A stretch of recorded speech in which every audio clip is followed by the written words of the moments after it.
On a vu dans une vidéo précédente qu'une similitude, ça peut s'écrire comme composé d'une homothétie et d'une isométrie. Cette isométrie, ça peut être un déplacement, ça peut être un antidéplacement. Un déplacement conserve les angles orientés, les mesures des angles orientés, de même pour H. Et donc la composée va conserver les mesures des angles orientés.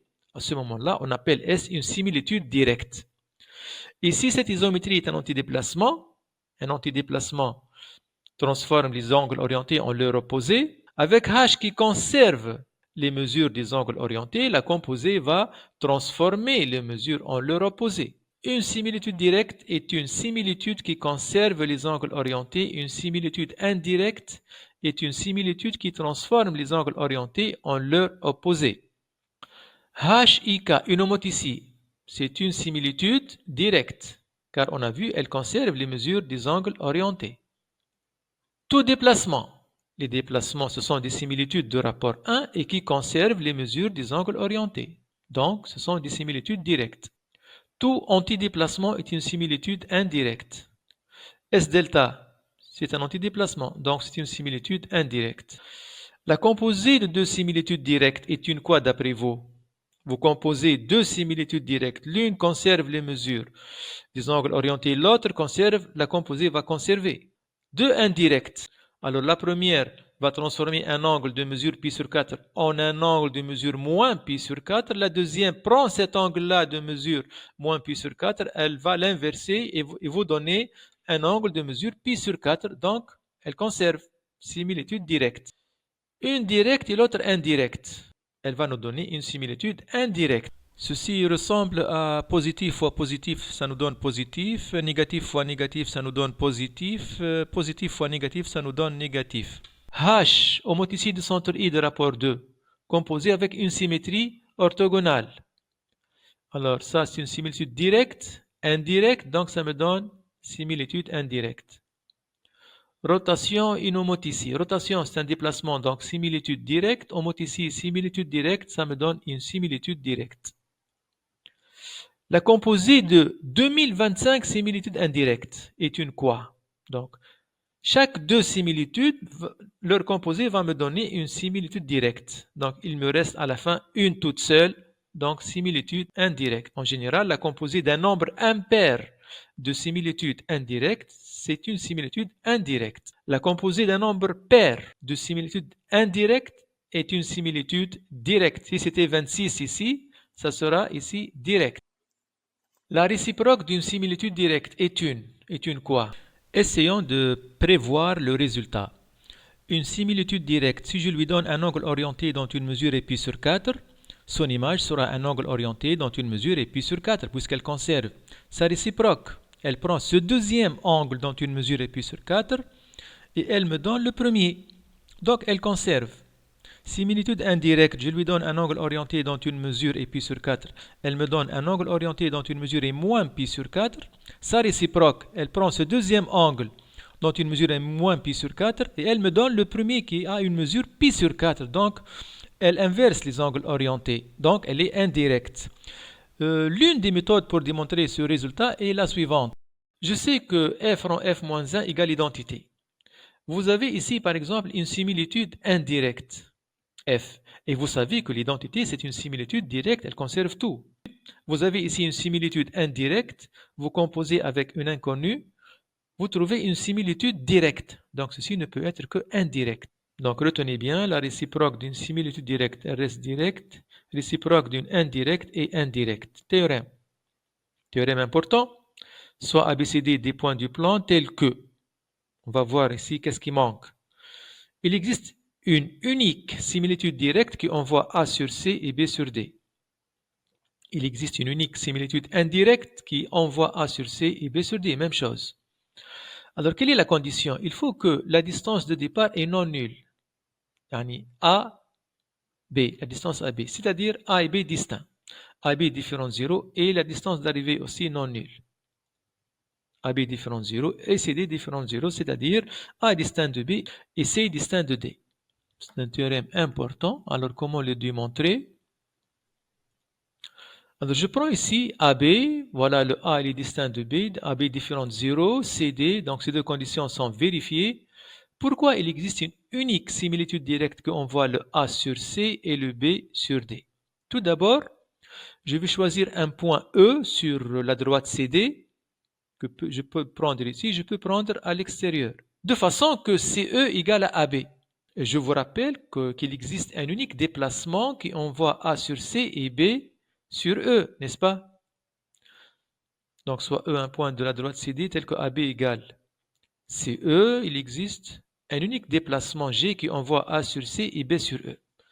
Donc j'ai trouvé un déplacement qui envoie A sur C et B sur E, mais moi je veux une similitude directe qui envoie le A sur C et le B sur D.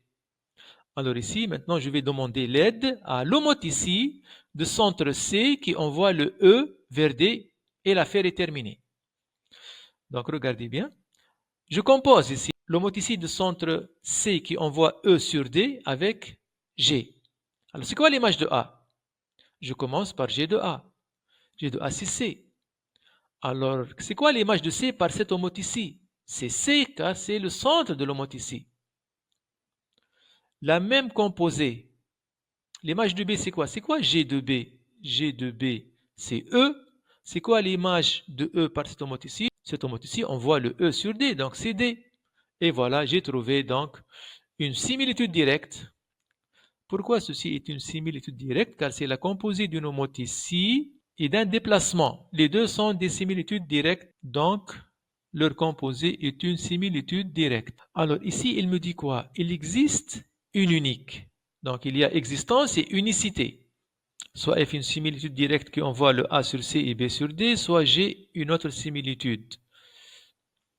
Alors maintenant, qu'est-ce que je vais faire? Je vais considérer F-1 rangé. C'est quoi l'image de A par cette composée? G de A, c'est C. C'est quoi F-1 de C? F envoie A sur C, F-1 va envoyer C sur A, c'est A. De même, F-1 rangé de B, c'est B. Alors A, il est invariant par cette composée. Le B est aussi invariant. Mais c'est quoi cette composée-là? F est une similitude directe, donc F-1 est une similitude directe. G, c'est une similitude directe, donc cette composée est une similitude directe. Quel est son rapport? Le rapport de F, c'est distance d'arrivée CD sur distance de départ AB. Donc le rapport de F-1, c'est AB sur CD. Multiplié par le rapport de G, CD sur AB, ça fait 1. Cette similitude directe est un déplacement. Un déplacement qui fixe deux points. Les déplacements, on les connaît, les translations et les rotations. La seule qui fixe deux points est l'identité. Donc F-1 rangé, c'est égal à l'identité, d'où F égale à G. D'accord? Vous composez à gauche par F, vous composez à gauche par F. F rang l'identité, c'est F. F rang F-1, c'est l'identité. Rangé, c'est G.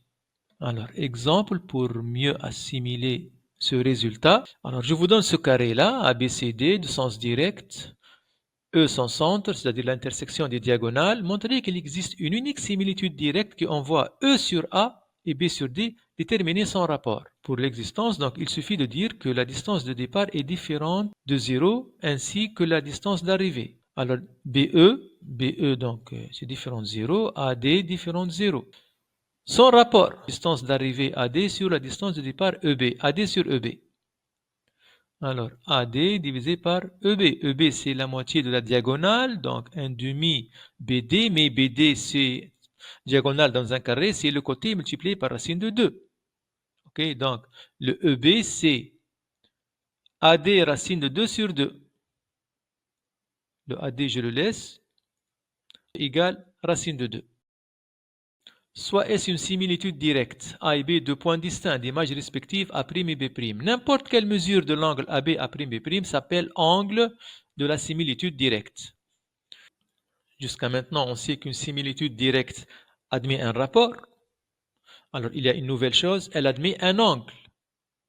C'est la mesure de l'angle formé par un vecteur AB et son image. Mais il y a un problème ici. Ici, je prends deux autres points C et D et je calcule CD, C', D'. Est-ce que je trouve la même mesure? Oui. J'explique. Donc, AB, A'B', est-ce que c'est égal ou congru à CD, C', D' modulo 2π? Oui. Pourquoi? Alors, ABCD, puisqu'une similitude directe conserve les mesures des angles orientés, ça sera congru à A'B', C', D' modulo 2π. Car une similitude directe conserve les mesures des angles orientés. Maintenant, je pars de cet angle-là, AB A' B', j'intercale le vecteur CD, ABCD plus CD A' B'. ABCD, la voilà, c'est devant moi, c'est A' B', C' D'. Celui-là reste. Alors j'ai envie d'utiliser la relation de Charles, mais j'ai pas le même vecteur.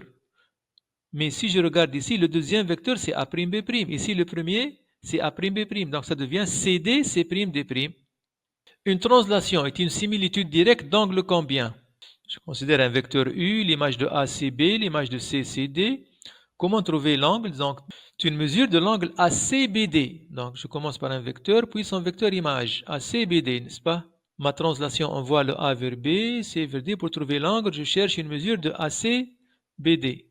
Mais le vecteur AC il est égal au vecteur BD, car vous avez ici un parallélogramme. Même si ce parallélogramme était aplati, c'est-à-dire le C appartient à la droite AB, rien ne change. Donc ACBD, le BD c'est AC. Donc 0 modulo de pi. Donc une translation est une similitude directe d'angle 0. Notre exemple. Une rotation d'angle θ est une similitude directe d'angle combien? Donc pour trouver l'angle, on prend deux points distincts A et B d'image respective A' et B'. Et on cherche une mesure de l'angle AB, A', B'. Mais pour une rotation, une mesure de cet angle, c'est égal à l'angle de la rotation θ. Donc, c'est une similitude directe d'angle θ. Une homoticide de rapport K strictement positif est une similitude directe d'angle combien? Si le K est strictement négatif, c'est une similitude directe d'angle combien? Alors, pour trouver l'angle de H, je prends un vecteur, son vecteur image, et je cherche une mesure. Le A'B' pour une homoticide, c'est K fois AB. Alors, si ce cas-là est strictement positif, ces deux vecteurs seront colliniaires et de même sens, et ceci sera congru à 0 modulo 2π, et l'angle sera 0. Si ce cas-là est strictement négatif, les deux vecteurs sont colliniaires de sens contraire, donc ceci sera congru à π modulo 2π, et l'angle sera π. Donc, si le cas est strictement positif, l'angle c'est 0. Si le cas est strictement négatif, l'angle c'est π. Regardons ça graphiquement. Vous avez I, vous avez le A. Si le rapport est 2, où est l'image de A? Le voilà. Donc je peux chercher l'angle en partant du vecteur IA. Donc IA, IA', que 0, l'angle c'est 0. Alors maintenant je vais répéter avec le rapport moins 2. L'image de A, ce sera donc un point A', IA' égale moins 2 IA. L'angle sera donc cet angle-là AB, A', B', IA, IA', donc c'est pi. Donc n'oubliez pas, une homoticide de rapport strictement positif, c'est une similitude directe d'angle 0. Si le rapport est strictement négatif, l'angle c'est pi. Alors essayez de compléter maintenant. Quel est le rapport et l'angle de chacune de ces deux homoticides? Le rapport valeur absolue de moins 3, c'est-à-dire 3, et l'angle est pi, car le rapport est négatif. Maintenant, le HA2, c'est une similitude directe de rapport valeur absolue de 2, c'est 2, et l'angle, c'est combien l'angle? Le rapport est strictement positif, donc l'angle, c'est 0. Ici 2, ici 0. Merci pour votre attention et à bientôt.